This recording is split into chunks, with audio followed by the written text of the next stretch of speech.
Dan alhamdulillah malam hari ini saya nggak nyangka, tadinya mau ke Jakarta, tiba-tiba malam ini ada di sini, Pak. Dengan pakaian tidak niat untuk ngaji dan main saja. Jadi ada satu berkenan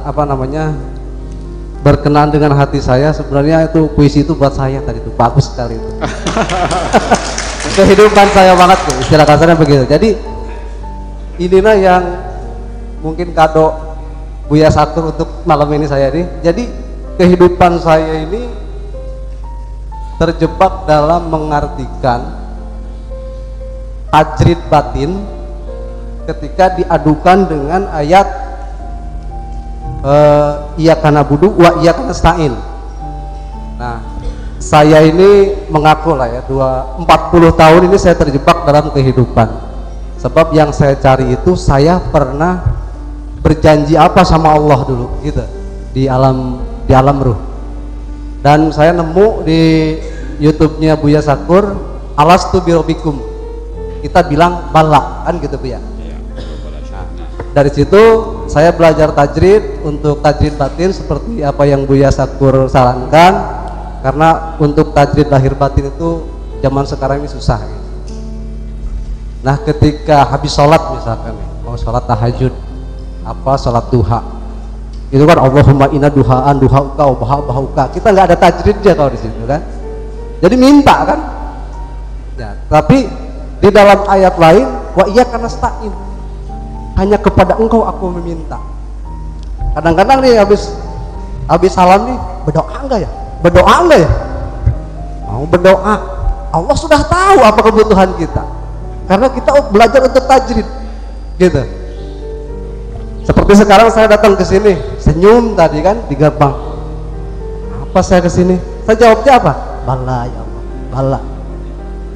Saya nurut ya Allah, ke sini saya nurut. Meskipun saya dari Pontianak sampai istri saya telepon, "Mah, ada di rumah Buya Sakur." Dia menangis di sana, Pak. Saya cuma bilang, "Bala ya Allah, bala." Saya nerima ada di sini dan tidak direncanakan. Nah, satu itu, jadi apa implementasinya tajrid batin itu dengan wa iyyaka nasta'in itu kita meminta. Oke. Ya, terima kasih.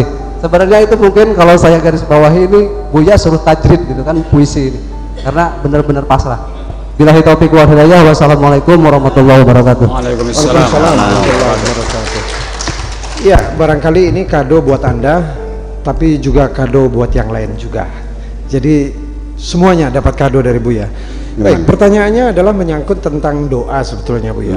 Di satu sisi banyak sekali doa-doa yang diharapkan meminta kepada Allah.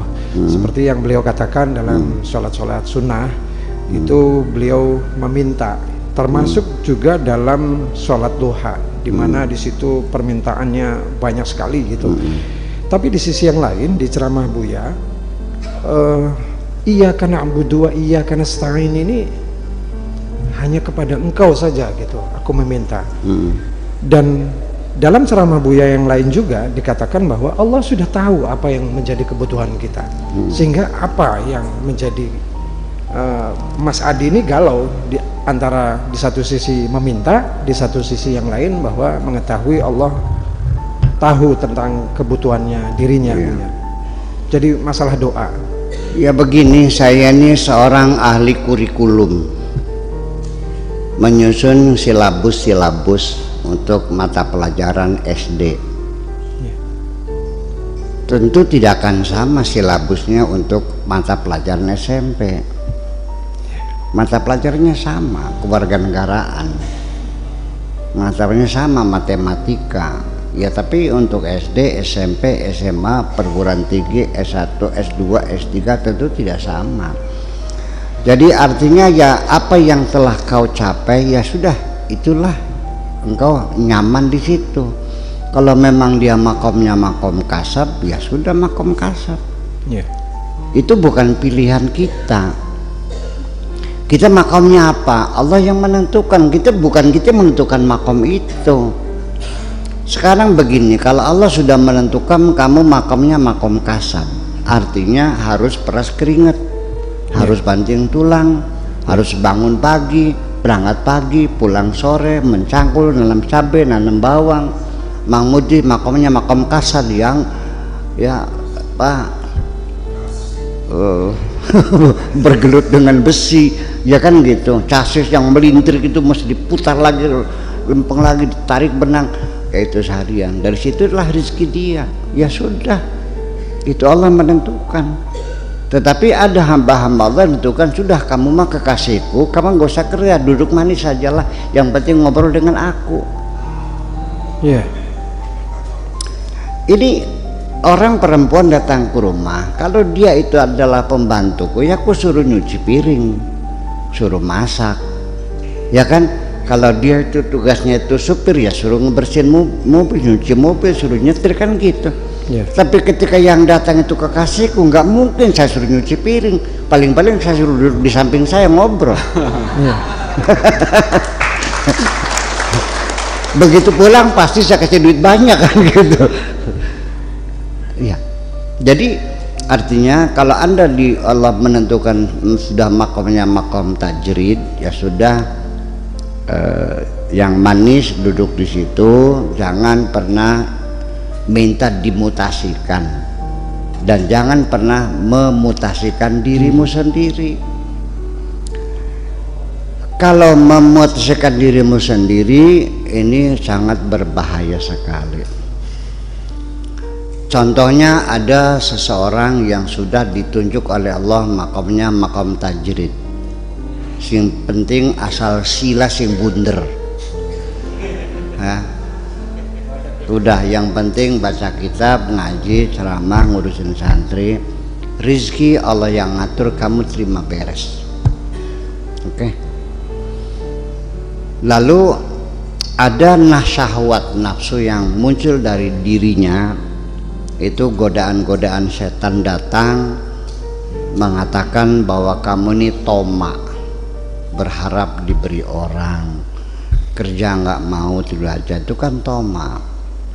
Jadi bagaimanapun juga supaya jangan disangka nyupang gitu, ya kerjalah, cari usaha, kan gitu, supaya jangan berharap-harap terus. Nasihatnya bagus sekali setan tuh. Akhirnya ya sudah tinggal ting dampun, kan gitu. Akhirnya begitu menjelang pemilu dia nyalon jadi anggota dewan, terkabul lulus karena umatnya banyak sih. Setelah jadi anggota dewan, pondoknya ditinggal, santrinya bubar, selesai jadi dewan ditangkap KPK.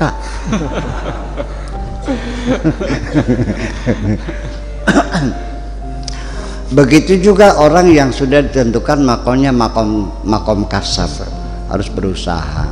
Dia sudah jadi kontraktor, sudah bisa bikin real estate, ya kan, uangnya sudah bermiliar-miliar. Setan datang menggoda juga bahwa alhaqumut takatsur, orang itu selalu serakah pengen banyak, dunia itu kan melalaikan akhirat. Kamu nanti dunia bagaimana, cari duit dulu gitu ya. Akhirnya dia ngelamun, akhirnya kepengen jadi wali. Akhirnya beli tasbih, beli jubah, beli sejadah, kan gitu. Akhirnya bisnisnya ditinggalkan, dia masuk hutan, keluar hutan, pengen jadi wali. Bisnisnya bangkrut, walinya wali dalban. Ya. Jadi kalau memang Anda dari mana taunya, ya coba aja kita buktikan. Ketika setiap usaha kamu itu bangkrut, tetapi begitu kamu istiqomah dengan ibadah pada Allah, lalu rezekinya lancar, ya berarti kan makom tajrid dong. Ya. Ya kan begitu. Ada lagi yang diem, yang nggak makan, akhirnya dia terpaksa ya bertani, berdagang dan sebagainya, dan rezekinya lancar. Itu saja persoalannya. Dan mana yang lebih hebat? Nggak ada yang lebih hebat. Tergantung bagaimana kita, etos kerja kita. Ya, jangan berarti orang makom tajrid lebih hebat dari makom kasab. Makom kasab juga dia punya peran lebih penting lagi, yaitu bisa memakmurkan, bisa buka lapangan kerja, bisa menyantri, seperti itu persoalannya. Jadi gimana? Jangan pernah Anda memutasikan dirimu sendiri. Tunggu mutasi dari Allah saja. Ya.